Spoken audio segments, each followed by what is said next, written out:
آنا نہیں بلکہ سننا بھی نعت ہے۔ سب سے پہلے اللہ نعت پڑھتا ہے اور فرشتے سنتے ہیں، فرشتے سنتے ہیں۔ یہ حضرت احسان نعت پڑھتے ہیں اور مصطفیٰ سنتے ہیں۔ تو سننے والے کبھی اللہ، سنانے والا کبھی اللہ کی سنت ادا کر رہا ہوتا ہے اور سننے والے فرشتوں کی سنت ادا کر رہے ہوتے ہیں، اور کبھی ایسا ہوتا ہے کہ سنانے والا صحابہ کی سنت ادا کرنا ہوتا ہے اور سننے والا مصطفیٰ کی سنت ادا کرنا ہوتا ہے۔ اس لیے جس نے نہیں پڑھی، جس نے سن لی، وہ بھی مصطفیٰ کے غلاموں میں شامل ہو گیا اور سنت رسول کریم پر وہ عمل پیرا ہو گیا، عمل پیرا۔ اور یہ بہت بڑا درجہ ہے، یہ بہت بڑا درجہ ہے۔ سنانے والے اتنے بالا نہیں جتنے سننے والے اعلیٰ ہوتے ہیں، سنانے والے اتنے بالا نہیں ہوتے جتنے بالا سننے والے ہوتے ہیں۔ کیوں؟ کہ یہ مصطفیٰ کی سنت ادا کر رہے ہیں۔ کس کی سنت ادا کر رہے ہوتے ہیں؟ حضور اکرم صلی اللہ علیہ وسلم نے حضرت حسان بن ثابت کے لیے اپنا سٹیج چھوڑ دیا۔ آج ہم کرسی پر بیٹھے ہیں، اپنا سٹیج چھوڑ دیا، اپنا سٹیج چھوڑ دیا اور خود بٹھایا حضرت حسان بن ثابت کو اپنی چادر پر، اپنے سٹیج پر، اور خود نیچے آ کر بیٹھے اور کہا ہاں حسان اب میری حمد و ثنا کرو، اب میری تعریف کرو، اب میری نعتیں کرو۔ تو مصطفیٰ نیچے بیٹھے ہیں، حضرت حسان آقا کے ممبر پر ہیں اور حضرت حسان مصطفیٰ کو مصطفیٰ کی نعتیں سنا رہے ہیں، آقا کو آقا کی نعتیں سنا رہے ہیں، آقا کو آقا کی نعتیں سنا رہے ہیں۔ اور عرض کرتے ہیں وَأَحْسَنُ مِنْكَ لَمْ تَرَ قَطُّ عَيْنِي وَأَجْمَلُ مِنْكَ لَمْ تَلِدِ النِّسَاءُ خُلِقْتَ مُبَرَّأً مِنْ كُلِّ عَيْبٍ كَأَنَّكَ قَدْ خُلِقْتَ كَمَا تَشَاءُ مَا إِن مَدَحْتُ مُحَمَّدًا بِمَقَالَتِي وَلَكِن مَدَحْتُ مَقَالَتِي بِمُحَمَّدٍ۔ کہ وَأَحْسَنُ مِنْكَ لَمْ تَرَ قَطُّ عَيْنِي، مولا میری آنکھ نے آپ جیسا حسین دیکھا ہی نہیں، میری آنکھ نے آپ جیسا حسین دیکھا ہی نہیں۔ اور دیکھے کیسے؟ وَأَجْمَلُ مِنْكَ لَمْ تَلِدِ النِّسَاءُ، کہ آپ جیسا جمیل کسی ماں نے پیدا ہی نہیں کیا، آپ جیسا حسین و جمیل کسی ماں نے پیدا ہی نہیں کیا۔ خُلِقْتَ مُبَرَّأً مِنْ كُلِّ عَيْبٍ، آقا آپ کو اللہ نے ہر عیب سے پاک پیدا کیا ہے، سبحان اللہ، ہر عیب سے پاک پیدا کیا ہے۔ اس بات پر غور کیا؟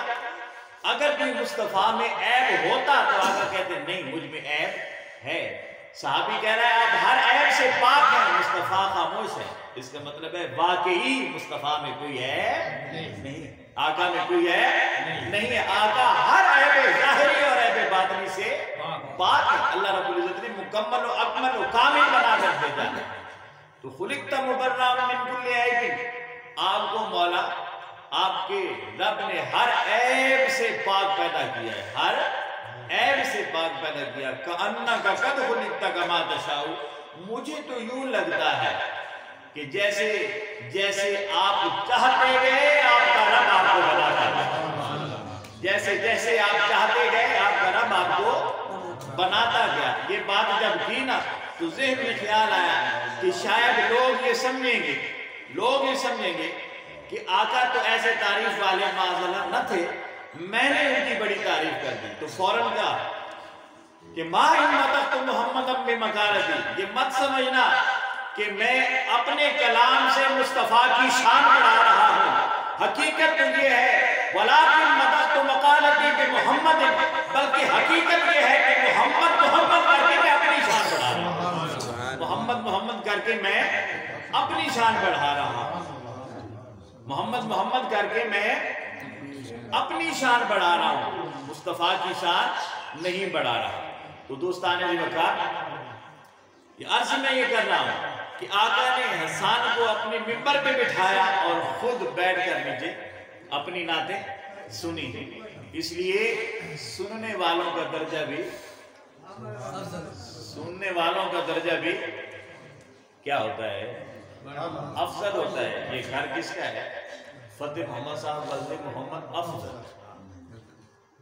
اور وہ بھی سنا خان کے، یہ نئے بچوں کو تو نہیں پتا، وہ بھی ہم ہمیشہ ایک نعت پڑھتے تھے، نمی نمی وگنیے پورے دی ہوائے نے آنکھی نبی پاک نے، جس سانوں میں بلایا، آنکھی نہ لسانوں بلایا۔ اور یہ یقین رکھیے کہ بندہ جہاں بھی ہوتا ہے اگر یہ خواہش اس کے من میں ہو تو وہ مدینے میں ہوتا ہے، جہاں بھی ہو۔ اس کی آمد جس کے بھی سینے میں ہے وہ جہاں بھی رہے وہ مدینے میں، وہ جہاں بھی رہے وہ مدینے میں۔ یہ خواہش اگر دل میں موجود ہے، خواہش اگر دل میں موجود ہے تو بندہ کہاں ہوتا ہے؟ مدینے میں ہوتا ہے۔ کہاں ہوتا ہے؟ مدینے میں ہوتا ہے۔